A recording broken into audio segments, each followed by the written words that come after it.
جو ڈپریشن ہے یہ ہم یہاں ایک عام کنسپٹ ہے کہ جو بھی تھوڑا سا بھی مایوس ہوتا ہے، جہاں پریشان ہوتا ہے، مریض آتا ہے ڈائریکٹ بول دیتا ہے ڈاکٹر صاحب میں ڈپریشن کا شکار ہوں. اصل ڈپریشن ہوتی کیا ہے اور اس پہ جسم پہ اس کی علامتیں کیا ہیں؟ جزاک اللہ خیر. الحمدللہ رب العالمین والصلاة والسلام علی سید الانبیاء والمرسلین. یہاں پہ بالخصوص پاکستان میں جب کبھی میں بھی آتا ہوں تو عموماً ظاہر ہے کہ دیکھا جاتا ہے کہ مریض آتا ہے تو وہ اپنے ساتھ تشخیص لے کر آتا ہے، تشخیص لے کے آتا ہے اور کہتا ہے کہ بھئی مجھے اب اس کا علاج چاہیے. ڈاکٹر صاحب میں یہی بول رہا تھا، اب جیسے ہم یہ بات کریں، یہ تو ڈپریشن ایک ذہنی مرض ہے.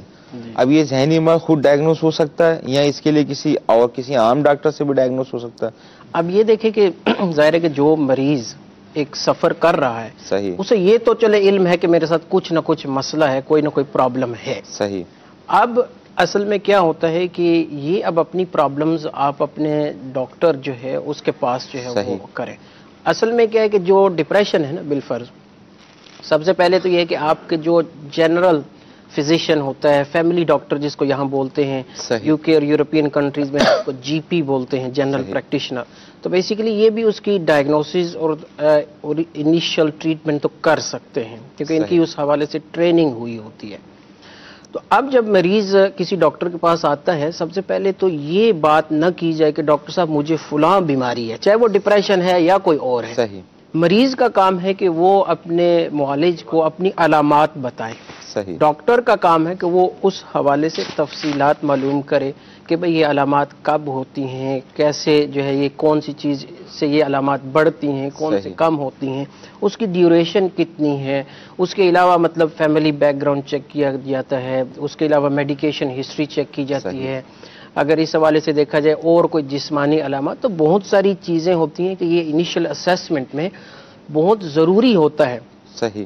اصل میں اگر دیکھا جائے مثال کے طور پر جو ڈاکٹروں کی تربیت ہوتی ہے میڈیکل سٹوڈنٹس کی 5 6 7 سال، ڈپریشن کی تشخیص کرنا اور علاج کرنا جی یہ تو اتنا امپاسبل نہیں ہے. آپ کسی بھی میڈیکل سٹوڈنٹ سے پوچھ لیں 6 7 علامتیں اسے ڈپریشن کی ہوں گی، ڈائگنوسس تو وہ کر سکتا ہے، لیکن اصل مسئلہ یہ ہوتا ہے، پرابلم یہ ہوتی ہے کہ اسپیشلسٹ کی ضرورت تب پڑتی ہے کہ بھئی آپ کو فل اسیسمنٹ کرنا ہے. صحیح. آپ کو یہ دیکھنا ہے کہ واقعی یہ ڈپریشن ہے یا یہ کسی اور وجہ سے علامتیں آ رہی ہیں. بعض دفعہ یوں بھی ہوتا ہے کہ جسمانی بیماریاں ہوتی ہیں جس کی وجہ سے آپ کو مطلب ڈپریشن کی علامت پائی جاتی ہے. اب اگر یہاں پہ آپ ڈپریشن کو ٹریٹ کرنا شروع کر دیں گے تو ایکچوئل جو جسمانی بیماری ہے اس کو آپ مس کر رہے ہیں. بعض دفعہ یہ ہوتا ہے کہ آپ نے جو ڈپریشن کی ٹریٹمنٹ دینی ہے، مثال کے طور پر میڈیکیشن، آپ کو یہ دیکھنا ہے کہ بھئی اس بندے کی کوئی بے شمار سائیڈ ایفیکٹس ہوتے ہیں ان میڈیکیشنز کے.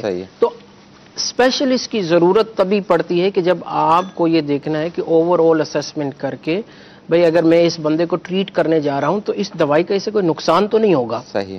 کوئی اور جسمانی بیماری تو نہیں ہے کہ جس کو مجھے ٹریٹ کرنا چاہیے، یا دوائی کی وجہ سے اس کی کوئی جسمانی بیماری جو ہے وہ ورس ہو جائے. اب پھر سب سے زیادہ ضروری یہ ہوتا ہے کہ اب اسپیشلسٹ کو مانیٹر کرنا ہوتا ہے.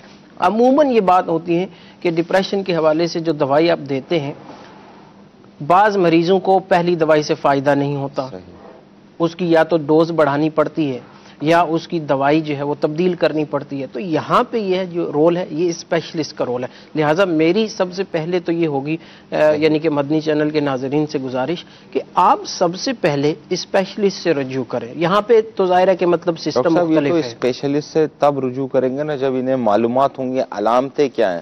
تو اب جسے اصلی ایز ڈاکٹر کلینکل فائنڈنگ کیا ہوں گی ڈپریشن کی، یہ علامتیں اگر کوئی بندہ اپنے اندر محسوس کرے تو ہی فزیشین نیورو یعنی سائیکیٹرسٹ کے پاس جائے. تو وہ کون کون سی علامتیں ہیں جو اس کو دیکھا جائے؟ بیسیکلی 3 سے 4 جو ہے بنیادی علامتیں ہوتی ہیں جن کو ہم کور سمٹمز بولتے ہیں. صحیح. اس میں ایک تو یہ ہوتا ہے کہ لو موڈ انگلش میں جس کو ہم بولتے ہیں کہ آپ اداسی چھا زیادہ دیر تک اداس رہ رہے ہوتے ہیں. جی آپ جو ہے وہ خوشی جو ہے وہ سمجھے کہ آپ سے کوسوں دور چلی جاتی ہے.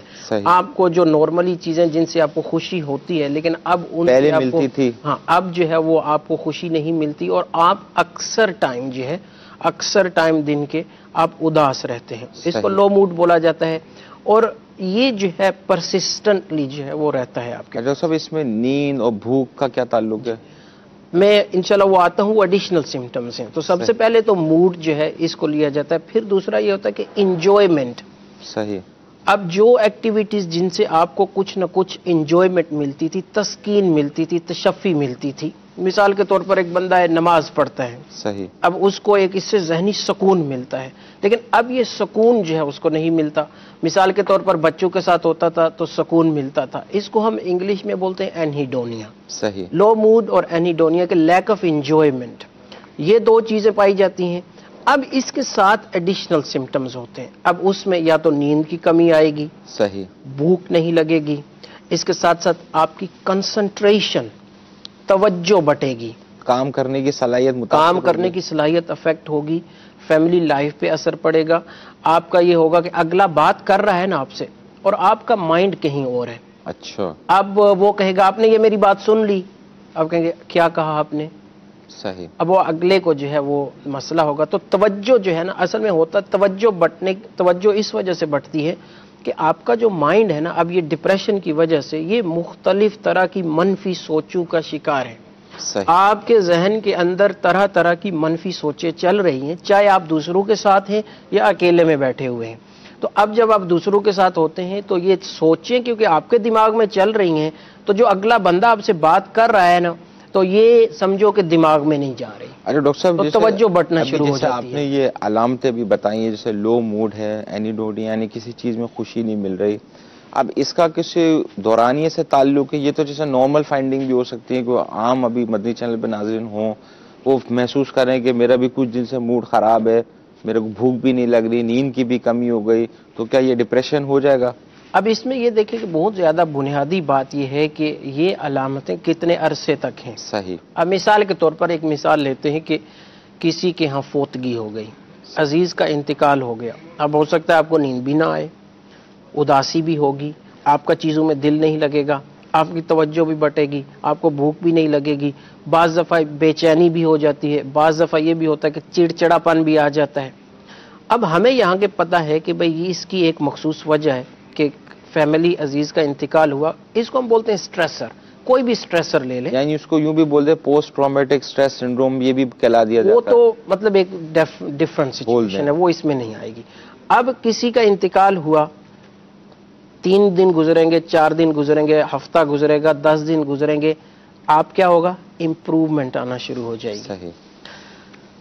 تو ایز اے یعنی میڈیکل پروفیشن ڈاکٹروں نے یہ ایک لمٹ کی ہے کہ اگر کسی کو یہ تمام علامتیں 2 ہفتے سے زیادہ جاری ہیں، اوکے، ان میں بہتری بھی نہیں آ رہی صحیح، اور وہ ورس ہو رہی ہیں، مزید خراب ہو رہی ہے، مزید خراب ہو رہی ہیں، ان میں بہتری بھی نہیں آ رہی، تو ایسی صورت میں جو ہے یہ جب علامتیں جتنی بھی ہوں، 3 ہوں، 4 ہوں، 5 ہوں، 6 ہوں، 7 ہوں، صحیح، اب یہ کم سے کم 2 ہفتے تک جاری رہیں اور اس کے بعد بھی یعنی کہ مزید ان میں کوئی بہتری نہیں آ رہی اور ورس ٹو ورس ہوتی جا رہی ہیں، تو اب اس کو بولتے ہیں ڈپریشن. اب اس میں مختلف لیولز ہوتے ہیں ڈپریشن کے. ایک ہوتا ہے مائلڈ ڈپریشن، صحیح، اس میں 3-4 علامتیں ہوں گی آپ کی جو اب میں نے مینشن. صحیح ہے. اب پھر ہوتا ہے ماڈریٹ ڈپریشن، اب اس میں آ جاتا ہے کہ 4-5-6 علامتیں آپ میں پائی جاتی ہیں. اور پھر ہوتا ہے سیویئر ڈپریشن. ارے ڈاکٹر صاحب، یہ تو ابھی جیسے یہ علامتیں اگر مدنی چینل کے ناظرین نے کوئی نہیں سنی، اس کو یہ علامتیں ملیں، تو ابھی اپنے جنرل فزیشین کے پاس چلے آئیں گے یا فیملی فزیشین کے پاس چلے آئیں گے، وہ بتا دیں گے، تو کیا وہ اس کا علاج کر سکیں گے؟ یہاں پاکستان کے سسٹم سے میں پرسنلی اویئر نہیں ہوں. صحیح ہے. وہاں ویسے بھی ویسٹرن جنرل کنٹریز بھی میں ہوتا ہے، ایک جی پی بھی جی. پرسکرپشن نہیں دے سکتا اس کا.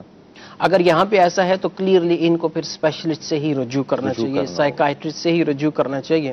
اور اگر وہ ڈائریکٹ اس حوالے سے رجوع کر سکتے ہیں تو بہتر یہی ہوگا کہ یعنی کہ سائیکائٹرسٹ سے ہی اوپینین لی جائے. اس کی وجہ یہ ہے کہ جیسے میں نے پہلے مینشن کیا کہ سائیکائٹرسٹ ایک فل اسیسمنٹ کرے گا، ساری چیزیں آپ کو دیکھے گا اور پھر وہ آپ کی تشخیص پراپر کرے گا. کیونکہ ظاہر ہے کہ تشخیص کئی مختلف بیماریاں ہو سکتی ہیں، پرابلمز ہو سکتی ہیں، اور عموماً بعض دفعہ ایسی صورت بھی ہوتی ہے کہ کسی کو مثال کے طور پر تھائرائڈ پرابلم ہے، صحیح، گلہڑ جس کو بولتے ہیں، تھائرائڈ پرابلم کی وجہ سے جو ہے یہ ڈپریشن کی علامتیں بہت ساری پائی جاتی ہیں.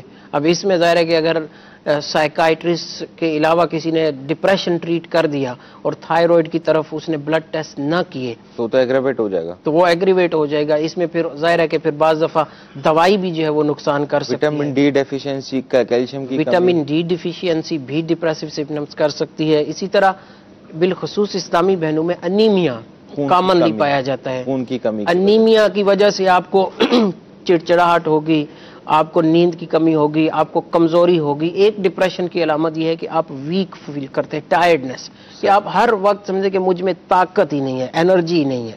یہ بھی ایک کامن کورس سمٹم ہے ڈپریشن کا. تو اب یہ یعنی کہ میں نے چند مثالیں اس حوالے سے دیں کہ بعض دفعہ جسمانی بیماری کی وجہ سے بھی آپ کو ڈپریشن. ڈاکٹر صاحب اس کو ہم یوں سمجھ لیتے ہیں کہ جیسے کہ اگر جس کو یہ علامتیں پائی جا رہی ہیں، سب سے پہلے تو وہ اپنے فائنڈنگ دیکھ لے کہ کون سی علامتیں مل رہی ہیں، اور پھر اپنی غذا کا مانیٹر کر لے کہ کوئی غذا کس طرح کی لے رہا ہے، خون کی کمی وغیرہ تو نہیں ہے، کیلشیم کی کمی تو نہیں ہے. اپنے جنرل فزیشین کے پاس جا کے اپنا ایک جنرل چیک اپ کرا لے. وہ کلیئر کر دیتا ہے کہ بھائی کہ آپ کا خون وغیرہ کی کمی نہیں ہے، تھائرائیڈ فنکشن وغیرہ بھی صحیح ہیں، سب چیزیں بھی صحیح ہیں، اس کے باوجود یہ فائنڈنگ ملنی ہے تو ہم پھر سائیکیٹرسٹ کی طرف توجہ دیں. یہ بالکل صحیح آپ نے کہا. اور عموماً ایز اے سائیکائٹرسٹ ہم بھی یہی کرتے ہیں کہ اگر ہمارے پاس کوئی آتا ہے جی تو سب سے پہلے ہم اس کے یعنی کہ فیملی ڈاکٹر سے یہی کہتے ہیں کہ بھائی کیا ان کے سارے بلڈ ٹیسٹ ہو چکے ہیں. صحیح. اب ان بلڈ ٹیسٹ میں ہم بالخصوص دیکھیں گے بھائی کڈنی فنکشن کیسا ہے، لیور فنکشن کیسا ہے، تھائرائیڈ فنکشن کیسا ہے، فل بلڈ کاؤنٹ جس میں انیمیا وغیرہ آ جاتا ہے، یہ سارے چیک کیے جاتے ہیں. وٹامن ڈی لیول کو بھی چیک کیا جاتا ہے. صحیح. اور اسی طرح کے دیگر جو ہے وہ نمکیات وغیرہ ہوتی ہیں. تو اس میں یہی سب سے پہلے یہ ہوتا ہے کہ مطلب آپ کا جو بھی ڈاکٹر ہے کہ اوریجنلی یہ سارے بلڈ ٹیسٹ ضرور ہونے چاہیے. ایک تو یہ ہے کہ آپ کو کوز پتہ چل سکتا ہے، دوسرا یہ ہوتا ہے کہ بعض دفعہ جو دوائی ہم دیتے ہیں اس کی وجہ سے پہ آپ کے کڈنیز پہ اثر پڑ سکتا ہے، آپ کے لیور پہ اثر پڑ سکتا ہے، آپ کے ہارٹ پہ اثر پڑ سکتا ہے. تو اس کے ساتھ ساتھ مطلب ہارٹ کی پٹی بھی جو ہے وہ ہم بعض دفعہ جو ہے ای سی جی جس کو ڈاکٹر صاحب کچھ کالز ہیں وہ لے لیتے ہیں پھر انشاءاللہ مزید ڈسکس کرتے ہیں. کال سنا دیجیے. میں نارکان سے بول رہا ہوں. میرا نام جاوید اختر ہے. میری بیٹی ہے 11 سال کی. وہ پیدائشی تھوڑی ڈسیبل ہے، سی پی چائلڈ ہے. آپ کے پروگرام میں ڈاکٹر صاحب بیٹھے ہیں، اسی وجہ سے میں نے فون کیا کہ میرا بچی کی وجہ سے سارے گھر کے افراد پریشان ہیں.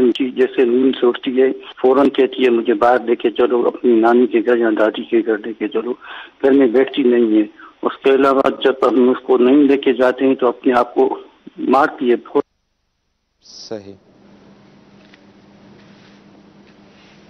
میں طیب بات کر رہا ہوں سرگودا سے. میرا ڈاکٹر صاحب کی بارگاہ میں یہ سوال ہے کہ ذہنی دباؤ سے جو دماغ کو نقصان پہنچ جاتا ہے اور وہ کیسے پورا ہوگا؟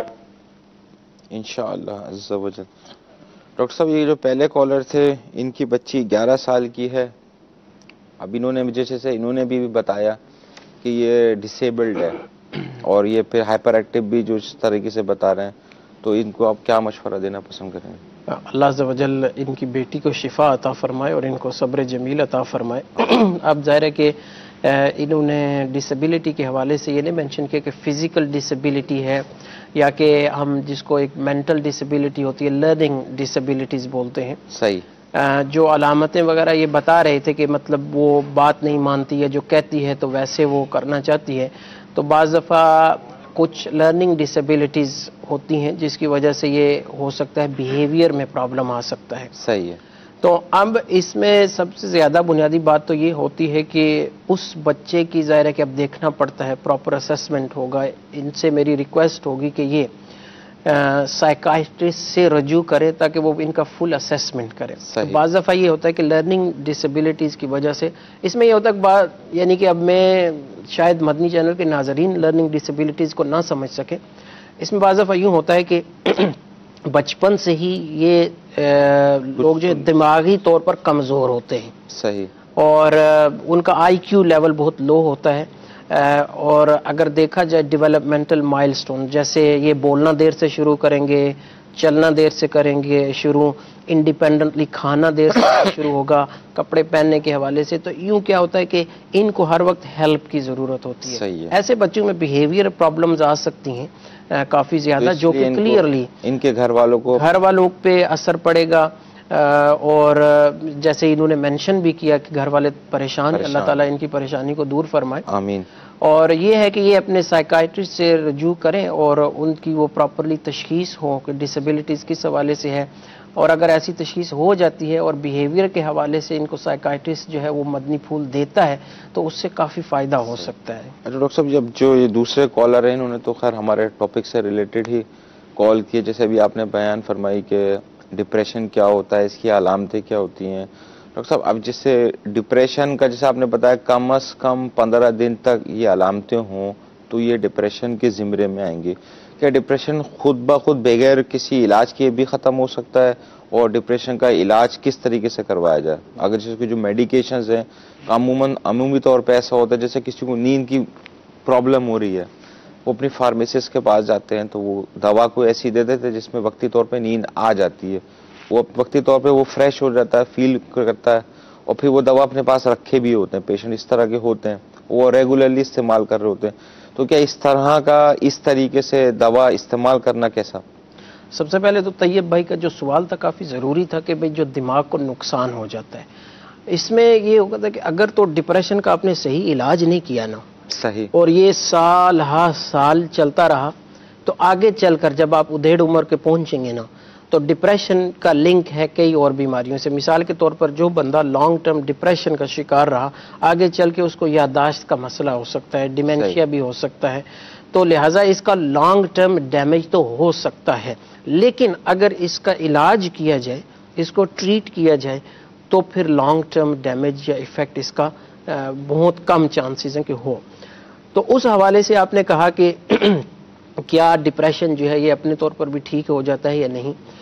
عموماً دیکھا یہ جاتا ہے کہ مائلڈ ٹو ماڈریٹ ڈپریشن، جیسے میں نے کہا تھا کہ اب کتنا سویئر ہے، صحیح، مائلڈ ہے، ماڈریٹ ہے، سویئر ہے۔ مائلڈ ٹو ماڈریٹ جو ہے یہ عموماً دیکھا جاتا ہے کہ اگر 5 مریض ہیں ڈپریشن کے تو تقریباً 6 مہینے کے بعد ان میں سے 4 ہو سکتا ہے اپنے طور پر ہی ٹھیک ہو جائیں، خود بخود ہی، خود بخود بغیر کسی علاج کے، صحیح، اور ہو سکتا ہے کہ پھر دوبارہ ان میں ڈپریشن نہ ہو، صحیح، ٹھیک ہے، اور لیکن ایک آدھ جو ہوگا اس کو علاج کی اس ضرورت کو ہوگی۔ Major depression. اب اصل میں مسئلہ یہ ہوتا ہے کہ اب یہاں 5 مریض اگر ہوں ڈپریشن کے، تو ایز اے سائیکائٹرسٹ ہم یہ نہیں بتا سکتے کہ ان 5 میں سے کون سے 4 جو ہیں وہ ٹھیک ہو جائیں گے اور کون سا جو ایک ہے وہ صحیح نہیں ہوگا۔ لہٰذا ایسی صورت میں جو ہے وہ مشورہ پھر یہی دیا جاتا ہے وہاں پہ تو مطلب یو کے میں جو ہماری پریکٹس ہوتی ہے ہم مریض سے ڈسکس کرتے ہیں، صحیح، ڈاکٹر علاج جو ہے وہ یعنی کہ ٹھونستا نہیں ہے، پروٹوکول آپ مریض کو بتاتے ہیں بھئی یہ آپ کے پاس آپشنز ہیں، ان کو بتایا جائے گا کہ 4 آؤٹ آف 5 جو ہے 6 مہینے میں ہو سکتا ہے صحیح ہو جائے،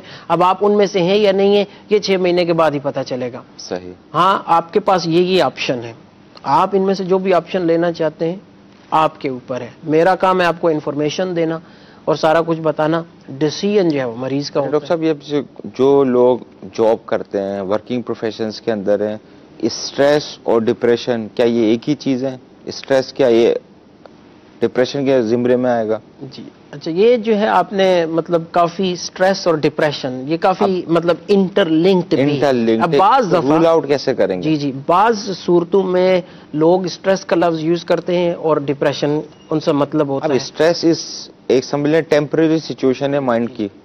اب مثال کے طور پر میں آپ کو، جیسے ابھی ہمارا مدنی چینل پہ سلسلہ ہو رہا تھا، اس سے پہلے ایک لائیو سلسلہ جا رہا تھا، تو اب جتنے بھی ہمارے ماشاءاللہ یہ جو بیہائنڈ دا سینز ہمارے اسلامی بھائی کیمروں کے پیچھے ڈائریکٹر یہ بیٹھے ہیں، صحیح، اب ان کے جو ہے نا ان کو کیا تھا کہ یار ابھی سلسلہ ایک ختم ہوا ہے دوسرے پہ جانا ہے، ٹائم بھی جو ہے وہ ہو رہا ہے، لائٹنگ سیٹ کرنی ہے، مائک لگانے ہیں، یہ کرنا ہے وہ کرنا ہے، اس کی وجہ سے کیا تھا ان کا جو ہے وہ یعنی کہ فیلنگز ایک اندر تھی، اس فیلنگز کو یہ جو ٹینس بندہ ہو جاتا ہے اس کو سٹریس بولتے ہیں۔ ڈاکٹر صاحب یہ تو اب جیسے ان کا سلسلہ شروع ہو گیا ابھی ماشاءاللہ آرام سے بیٹھے ہیں کیمرے کے پیچھے، ابھی انہیں مسئلہ نہیں ہے۔ صحیح ہے، تو یہ ہے سٹریس کہ ٹیمپریریلی ایک سچویشن آئی اور آپ کو فوراً جلدی کچھ نہ کچھ کرنا پڑا، یا آپ اس کو کر سکے نہیں کر سکے، یہ جو سچویشن ہے چند منٹوں کے لیے ہو، چند دنوں کے لیے ہو یا چند گھنٹوں کے لیے ہو، ایسی سچویشن کو عموماً اگر یہ سٹریس کا لفظ دیا جائے تو شاید زیادہ مناسب رہے۔ صحیح، تو یہ کیا ہے ٹیمپریری سچویشن ہے،